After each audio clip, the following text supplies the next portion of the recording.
चक्रगदा हस्ते महालक्ष्मी नमोस्तुते।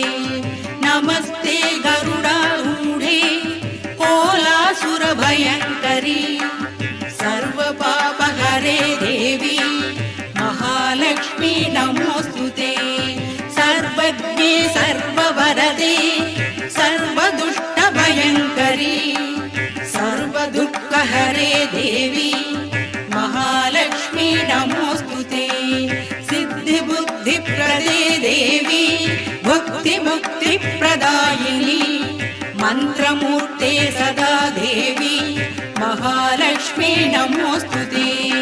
आद्यन्तरहिते देवी आदिशक्ति महेश्वरी योगज्ञे योगसम्भूते महालक्ष्मी नमोस्तुते। स्थूलसूक्ष्म महारौद्रे महाशक्ति महोदरे महापापहरे देवी महालक्ष्मी नमोस्तुते। पद्मासनस्थिते देवी परब्रह्मस्वरूपिणी परमेशी जगन्मातः महालक्ष्मी नमोस्तुते। श्वेताम्बरधरे देवी नानालङ्कारभूषिते जगस्थिते जगन्मातः महालक्ष्मी नमोस्तुते।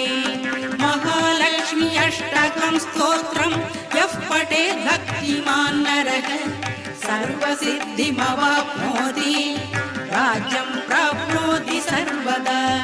एककालं पठेत् नित्यं महापापविनाशनं त्रिकाले यः पठेत् नित्यं धनधान्यसमन्वितः।